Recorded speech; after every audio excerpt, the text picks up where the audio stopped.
All right, good morning, everybody. I'd like to do a gear review from my AT2023 beginning of my through hike from Amicalola Falls to Boonesboro, Maryland.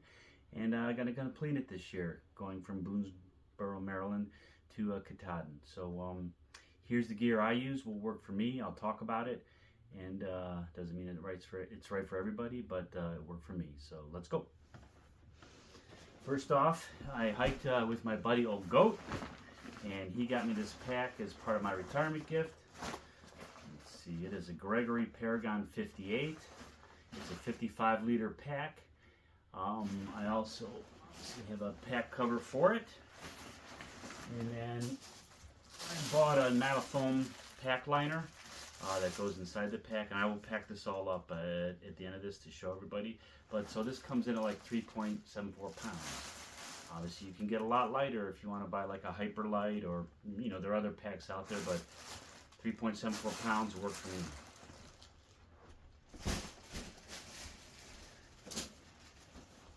All right, my tent. I used a Marmot Tungsten one person. It comes in a bag that is long enough to house the tent poles. But I like my tent strapped underneath my pack, so I bought this Outdoor Research stuff sack. So it gets strapped underneath the pack. These go in a side pocket. This comes in at just under 4.5 pounds. Again, you can do to pole this tent right. There are a lot of popular ones out there, but I was going to be on the trail for 5 months. I wanted something that was more durable for me. So this is what worked, and so I'm going to use it on the rest of my through hike this year.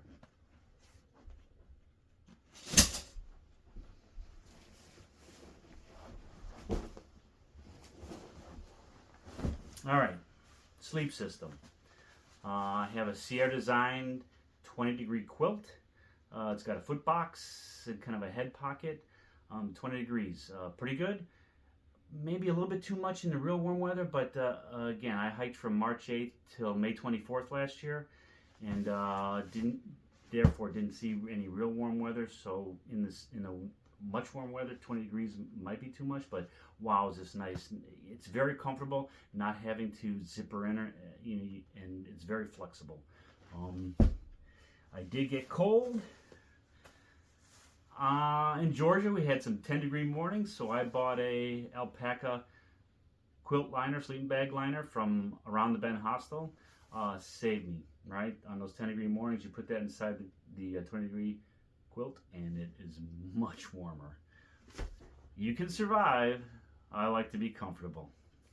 I start out with a Climate Static V sleeping pad, rated about 4. Insulation factor of 4, but it had a flip valve on it, and it just didn't work for me. I tried, but it failed. So in Franklin at Outdoor 76, I bought a Thermarest, a Neo Air XL Light, twist lock. Never failed me, so I'm going to go with the Thermarest. And then I had old camp pillows. So I've been canoeing in the Boundary Waters for 4 decades. Not a stranger to putting my tent up in the wilderness and camping. But I had an old camp pillow that I used from those days.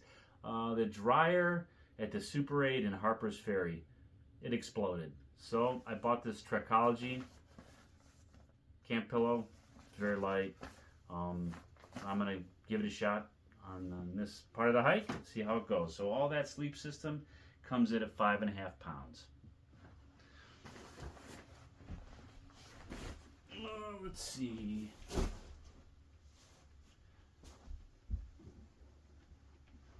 Clothes that I wear every day. This Outdoor Research fleece, synthetic fleece, in the mornings, at nights, it's good. Neck gaiter or buff, I wore one every day. These are invaluable. Keep your neck warm, keep the sun off. You can pull it up on top of your head if you're sweating, keep the sweat out of your eyes. Little wool beanie for when it's cold. Darn tough socks. 1,000 miles on the trail. I only wore these socks. This pair. Darn tough socks. You can't do any better. I do have an extra pair because when wet feet are an issue right on the AT. It's a very wet trail. But I just put wet socks on in the morning. If I needed dry socks to sleep in, and I don't normally, but I had an extra pair, and you'll see that what I carry. A little wicking t-shirt. This happens to be an Orvis, but it doesn't matter. Wicking t-shirt, they dry like that. Every day wore it. And then just some underwear. That's real exciting, right? These happen to be Duluth Armachillos, and I have an extra pair that I'll show you as well. And then these are just some REI hiking pants. I had shorts. This year I'm going to do it a little bit different, but my hiking stretches. But I'm not going to carry an extra. These are the pants I'm going to wear. And of course my trail name is Willen. So I had a hat made up with my trail name on it. Willen's a whole nother story. We can get into it at some point in time, but that's what that is. All right, my extra clothes. And obviously you're wearing those, so the weight is what the weight is. What do I have in my extra clothes bag? In my extra clothes, what did it come in at? I don't know what I did. Anyway, it's about 3 pounds. Huh. Anyway, I've got a merino base layer. Sleeping at night is mainly what I use that for. I mean, if it's really cold during the day, I guess you could put it on.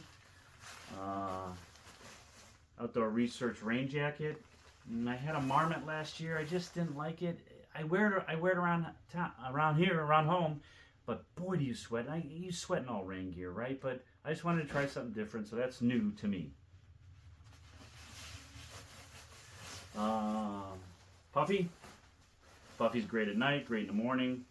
Didn't wear much of it. It's in town, right? Too this happens to be I don't know what this is. Sierra Designs Puffy. They're great to have. I wouldn't go without it ever. For the colder months, I have gloves. These are LL Bean wool gloves. This is a little sleep pad. I also got it around the Bend Hostel. It's in light and gear. Put that on at night when it's really cold. 10 degrees in the morning, those mountains in Georgia. This came in very handy. Here's another extra pair of underwear. Extra pair of Darn Tough socks. Never put them on my feet.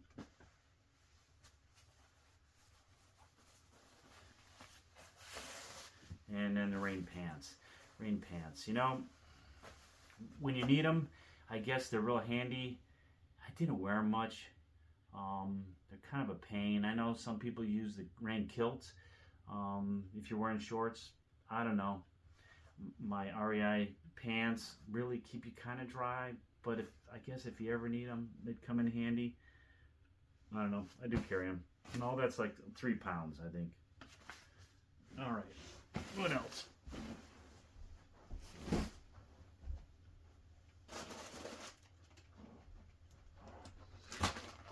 All right.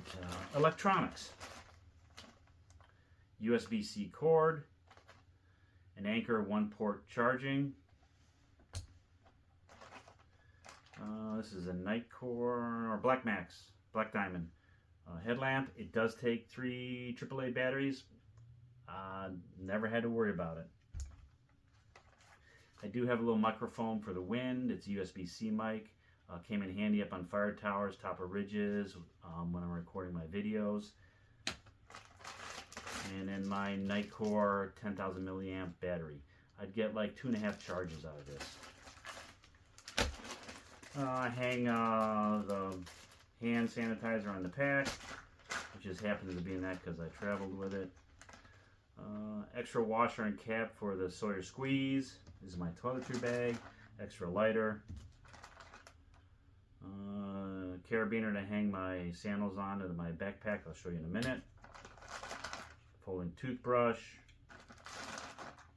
Floss. And a little tube of toothpaste. And this is a custom Hilltop pack to keep it all in, as well as with my electronics. These are awesome Hilltop packs in Waynesboro, PA. It's a great small company. Very good support.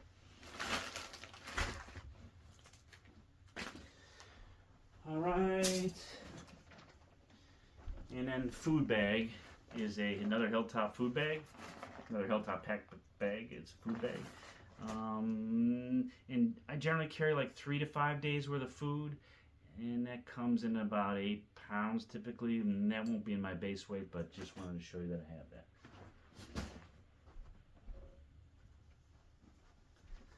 And then these are my Bedrock sandals. They weigh a pound. Camp shoes and in-town shoes I like because they have a full back strap, so you can do water crossings with these. You can climb a cliff with these, but these are awesome. I'm just not a Croc guy. I don't know if these are heavier than Crocs, but a pound. They're worth it to me. And then last but not least, my poles. Right, so these happen to be Montem poles, 1,000 miles. Got all my sweat marks and digs on them. I did put new tips on the bottoms, not the rubber ones, but the steel ones. I had to beat them on, taking them off and beating them on because they were worn. I don't know, they work for me. All right, so I'd never done a thru hike before. I mean, I had a backpack on before. Hiked around Isle Royal one year. I'm sure as a kid I had a backpack on, but this is my first ever hiking trip last year, and 1,049 miles. This is the gear that worked for me. So I'm just under my base weight, no food and water, right? My base weight's about 18 pounds. Obviously you can get lighter if you use a tent, a trekking pole tent. You can get some lighter sleep systems. You can obviously get a lighter backpack, but this is the gear that I used. It worked for me. Fully loaded with food and water. I try and keep it under 30 pounds. If I'm doing that, it works for me. So I know that there are reviews out there where people they take some ridiculously light equipment. You just have to, those are experienced hikers, experienced with their gear. You have to know what you're getting into, right? Again, everything here is, I'm comfortable on the trail. Yeah, I'm carrying a little bit of weight, but I'm not on there just to survive, right? Be wary of hypothermia and keeping yourself hydrated and well-fed, and you should have a fun time. All right, thanks for watching, and I will augment this video in a little bit. I'm going to show you how I stuff all this stuff in my pack. All right, thanks for watching.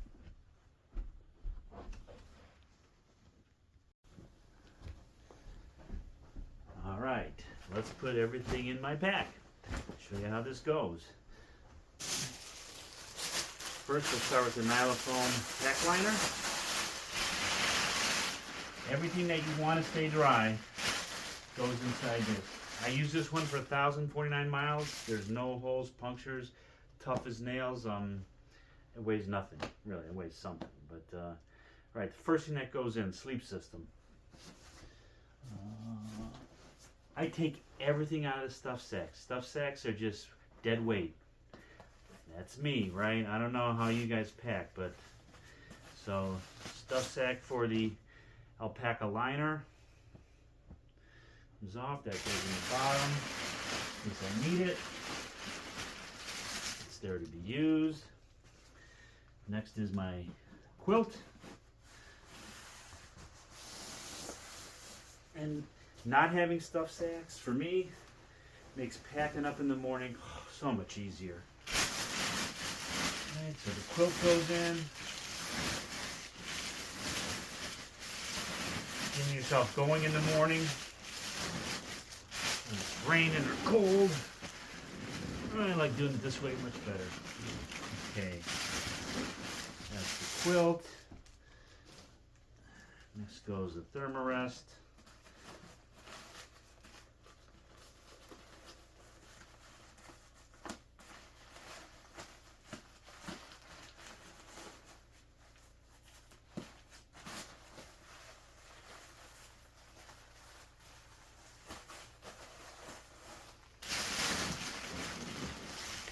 And my new pillow. Hopefully I like this. I tried it out. I mean, I tried it out here.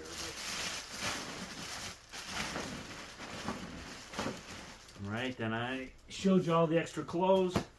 Right, that goes in this mesh bag. I actually got it with the Sierra Designs quilt. But if anything gets really wet and I gotta hike, I put the loose clothes in here. put the wet clothes in here, hang them on the outside of my pack. The air can get to them and they can go.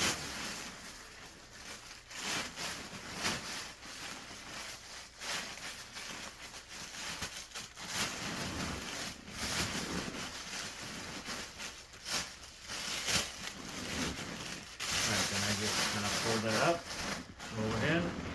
Alright, everything that's in there is dry. Then, when I'm packing up, right, my food bag then goes on top of that, so I have access to it easily. During the day, I do have side pockets on my pack, little belt hip pockets, right, that I can put snacks and stuff in, and a mesh pocket on the back, but the food I'm carrying goes on top. I know some people say, you know, having that weight on top is detrimental to carrying the load well, but it never bothered me.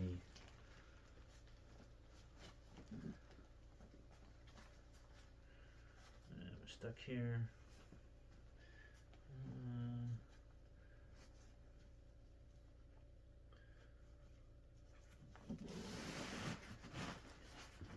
Goes like that. I do use the brain, so for the brain, pack cover and my tent ground cover goes in the top, and all my electronics go in the bottom. And I won't bore you with that today, but that's how that packs up. The only other thing is, then I'm going to have my carabiner. Camp shoes hang on the outside of the pack. Obviously, I'm wearing all the clothes I'm wearing. And the tent then straps to the bottom of the pack. Right, it's pretty easy.